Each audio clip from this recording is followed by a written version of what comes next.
the tallest building, felt it falling down. I could feel my balance shifting. Yeah, everything was moving around. These streets so fixed and solid, shimmering haze, and everything that I loved disappeared. Yeah, we recorded it here, and that was just so, that just blew my mind, because I really didn't expect Peter to just start playing the keyboard and singing. I was really shocked. When I first heard Eli Leonard's voice, I was really hit hard. I think it's a very emotional voice, and I think the sort of Gaelic introduction to the whole piece is a really soulful bit of singing.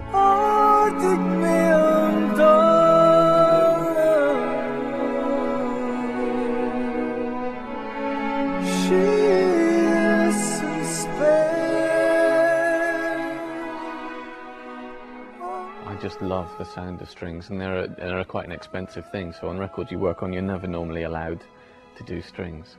And also, people don't often use the room here at Real World for recording orchestras, because in London there are places like Ayr and Abbey Road which are traditionally used for doing strings, so it was great to have the opportunity here to record a large string section.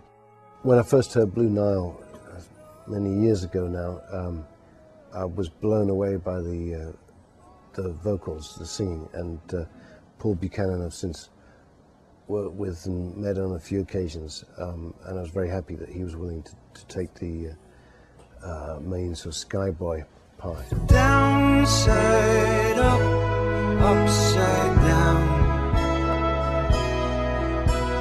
Take my way from the ground. Falling deep in the sky, slipping in the unknown. To tell you the truth, I didn't really know very much about it. I mean, when I got there, we just kind of walked around and talked, and beyond that, obviously Peter had written the songs, but beyond that, my participation in it was that he and I sat and sang and played, and to a certain extent, you know, let the delivery of the song develop.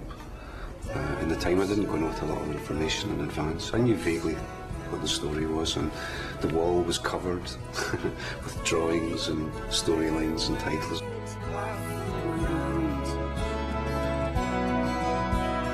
Falling deep in the sky, slipping in the unknown.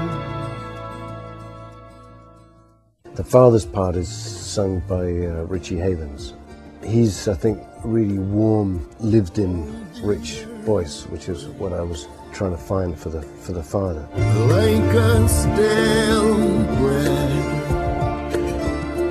in the seas, unfolded in the soil. And we were introduced to this rapper Rasco through BT, who was collaborating on some of the music and production on this project. He's a sort of a virtuoso programmer. It's quite a long piece and covers quite a lot of information, and it felt like it would be much better if we added male and female voice, and Nena Cherry was willing to do the sort of female side of that. So that, if you like, is a slightly different piece to the rest of the album, but I think it does a much better job in telling the story than the album or show does left to its own devices. Now Ion was the son who spent his nights and days looking for all kinds of ways to get his father's praise. In all daddy's ways he just wanted to impress. Bigger, faster, stronger is what he tried to stress. Sophia was the girl living in her own world. She found love and joy with the young Skyboy.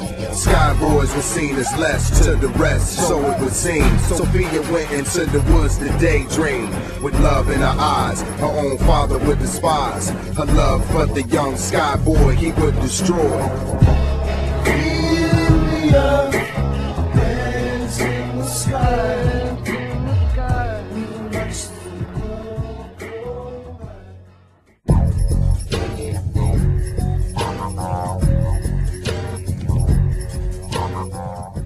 The Tower That Ate People was a lot of fun.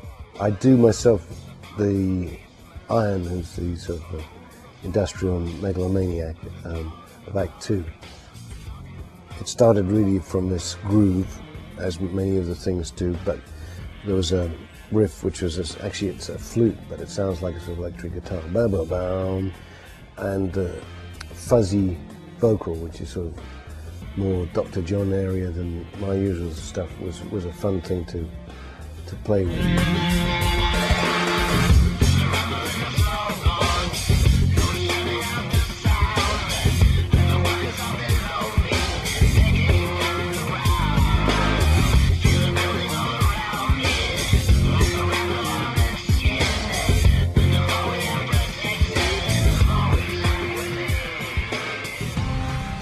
The other track is Father-Son song, and that had actually been written before the Dome thing came up, but because that was within this sort of family context, the relationship of different generations, it seemed like it would fit well for the Dome project. Father-Son, loved as one. In this empty room, spine against spine, yours against mine. And I'd actually gone off for a week. You know, my dad's getting on and he's done yoga for about 40 years, so I thought maybe what I should do is have a week with just the two of us and a yoga teacher, and he was keen to do that, which was great, and it was a very powerful and emotional experience for me. And so that's now sort of formed that song. And then in the show, obviously, the father is representing the first period, the agricultural period, and when he sort of dies, that's when we have this song. Plows and bows, we move through each pose, struggling in our separate ways. Mantras and hymns. It was quite a British moment, I think, when I first played my dad the song. In fact, I didn't play him the recording, I played it for him on the piano, and you know, I think he was quite moved, and it connected, you know, in quite a deep way with quite a few of the people working on the show. So that was you know, I think, yeah, sometimes when you plug into something that means a lot to you, then it has a better chance of meaning something to other people.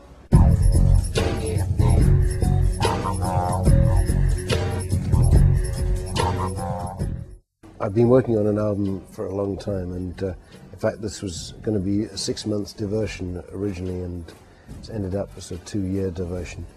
But there's still a lot of material that is near completion on the other record, so I will do a bit of promotion and travelling salesmanship around on this record, and then get back to finishing that up. We spent a lot of time sort of mulling over different titles. One of the ideas was to try and fish the name for the baby, for the future, out of the human face, and so the 2 I's were the 2 O's, and the V, you know, well, there was some speculation whether it was going to be the nose, it might be a bit bird-like, or whether it's a sort of an eyebrow, bushy eyebrow, but that was the first idea for the OVO name.